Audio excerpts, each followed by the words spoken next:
मरहबा collection, fashion की दुनिया का भरोसेमंद नाम। ऊंची से ऊंची कंपनियों के कपड़े जैसे रेमंड, अरविंद, सोक्टास, कैडनी, सम्मान, नसीमा, लुथाई, सियाराम, ओसीएम और लेलन जैसे ऊंची कंपनियों के कपड़े मिलने का बाएतमाद मरकज। हमारा पता याद रखिए, Jamhur high school main road, Malda Chowk, जैतून हजीन मस्जिद के पास, मालेगांव।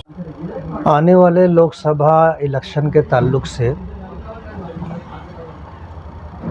AIMIM के कौमी सदर बैरिस्टर असदुद्दीन ओवैसी साहब ने महाराष्ट्र को जो टारगेट किया है उसमें उन्होंने 5 सीटें लड़ाने का एक अंदाज़ा उन्होंने ज़िक्र किया है कि ये 5 लोकसभा कॉन्स्टिट्यूंसी ऐसी है कि वहाँ से हम उम्मीदवार दे सकते हैं और वहाँ से जो है हमारे उम्मीदवार को चांस है कि वो जीत सकता है। उनमें से एक सीट धुलिया मालेगांव की है। धुलिया मालेगांव में धुलिये में और इसी तरह आउटर है, सटाना है, सिंदखेड़ा है। यहाँ पे जो मुस्लिम आबादी है और मुस्लिम आबादी के साथ जो दलित वोटे हैं, आदिवासी वोटे हैं, उस पर अगर मेहनत की जाए और अगर इन वोटरों का अगर मिजाज बन जाता है तो AIMIM की सीट निकल सकती है, ऐसा एक अंदाज़ा लगाया गया है। बात यह है कि इंतखाबात में हार और जीत ही होती है, कोई तीसरा ऑप्शन नहीं होता। और जो आदमी हारने से डर जाता है वो कभी नहीं जीत सकता।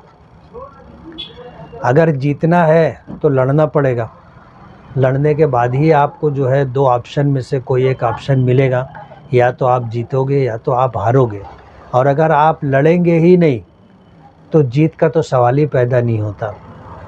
इसलिए बैरिस्टर असदुद्दीन ओवैसी साहब ने एक टारगेट रखा है कि महाराष्ट्र में 5 लोकसभा ऐसी है कि अगर वहाँ सही जिहत पर मेहनत हो जाए और इस तरह पिछड़े हुए लोगों को वोटों को अगर इकट्ठा कर लिया जाए तो वहाँ से ये सीटें निकल सकती है। उसमें से धुलिया मालेगांव भी है।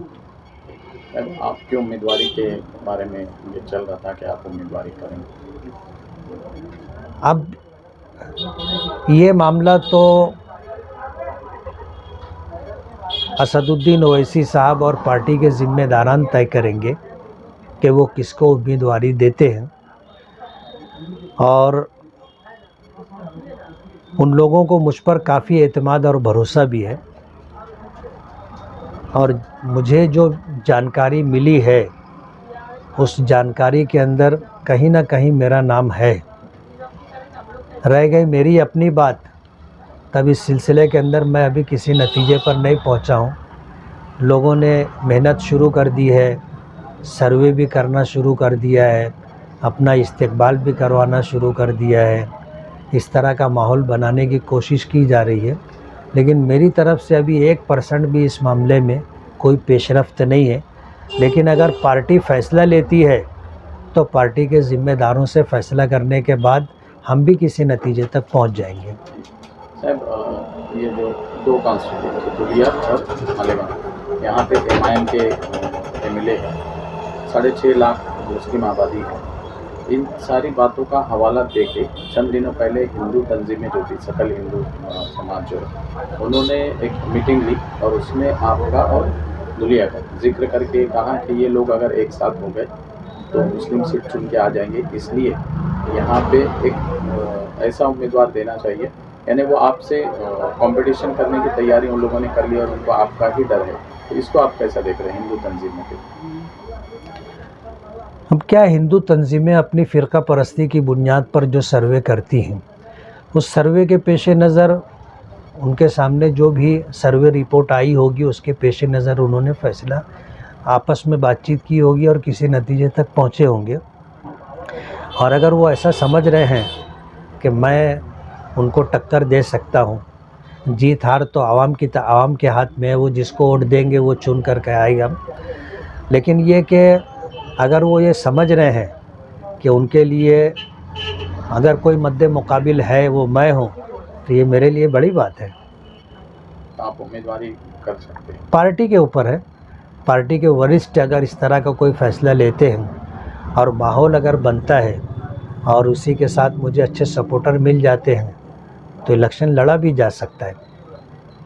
वो लोग मुद्दे जो है उन्होंने लव जिहाद, लैंड जिहाद, इलेक्ट्रिक जिहाद, इन सारे मुद्दों का जिक्र बार बार किया जा रहा है अभी मालेगांव के बारे में, दुनिया के बारे में। तो आप इसको कैसे सकते हैं? असल में क्या है, फ़िरका परस्त लोग जो है इन्हीं चीज़ों को उन्वान बनाते हैं। आप अगर देखें कि पूरे मुल्क में आज जो नफ़रत की सियासत की जा रही है और माइनॉरिटीज़ में जिस समाज को टारगेट किया जा रहा है वो मुसलमान है। यानी ऐसा लगता है कि अब पूरे देश ने सिर्फ़ मुसलमानों को टारगेट कर लिया है। और आप देखो कि उन लोगों ने जो उन्वानात तय किए हैं जैसे लव जिहाद, अब जाहिर बात है ये बिल्कुल बेबुनियाद बात है और ये सच्चाई इसमें ऐसी नहीं है जैसी वो सुझाना और बताना चाहते हैं। और ये हमेशा से रहा है, जब से दुनिया में इंसान आए हैं किसी न किसी से उनको प्यार मोहब्बत होता रहा है। और प्यार और मोहब्बत के अंदर ना धर्म देखा जाता है, ना बिरादरी देखी जाती है, ना उम्र देखी जाती है, ना तालीम देखी जाती है, ना पैसा देखा जाता है। ये सारी चीज़ें रही है, लेकिन इसको सिर्फ़ मुसलमानों से जोड़ करके लव जिहाद कह करके ये कहना कि मुस्लिम समाज के लड़के हिंदू समाज की लड़कियों को इस तरह मोहब्बत के जाल में फंसा करके एक तरह लव जिहाद का जो है मामला तय कर रहे हैं, तो ये गलत बात है। हमारी बहुत सारी बच्चियां ऐसी हैं जो गैर मुस्लिम लड़कों के साथ प्यार मोहब्बत करके मुर्तद हो करके जा रही हैं, लेकिन उसको उन्होंने उजागर नहीं किया, सिर्फ़ एक तरफ़ा बात बताई जा रही है। इसी तरह जो है आप देख लो हिजाब का मसला है, हिजाब हर समाज में है। आप मारवाड़ी समाज देख लो, जैन समाज देख लो, हिंदू समाज में जो ख़ानदानी लोग हैं उनमें तो ऐसा भी है कि कभी बहू अपने खुसर के सामने चेहरा खुला हुआ चेहरा लेकर के नहीं आती। वो अपना पल्लू खींच लेती है, साड़ी आगे कपड़ा आगे कर लेती है, जेठ के सामने अपने ससुर के सामने कभी उस तरह वो लोग नहीं आते। तो जो शरीफ हैं ख़ानदानी लोग हैं उनके यहाँ आज भी पर्दा है, चाहे उसको इस्लामी पर्दे का नाम न दिया जाए, लेकिन फितरी तौर पर औरतों में जो शर्म व हया होती है और ख़ानदानी निज़ाम और कुछ बिरादरियों में इस तरह की बातें हैं कि उनके अंदर भी हिजाब है, लेकिन ये सिर्फ़ इल्ज़ाम मुसलमानों पे लगाया जा रहा है।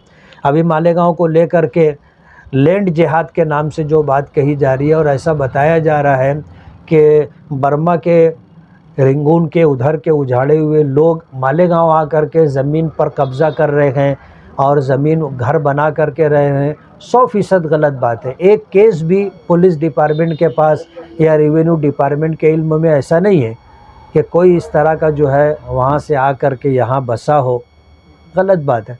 मालेगांव को टारगेट किया गया है और मालेगांव को उन्वान बना करके पूरे देश में फ़िज़ा ख़राब करने की कोशिश की जा रही है, ऐसा मैं मानता हूँ।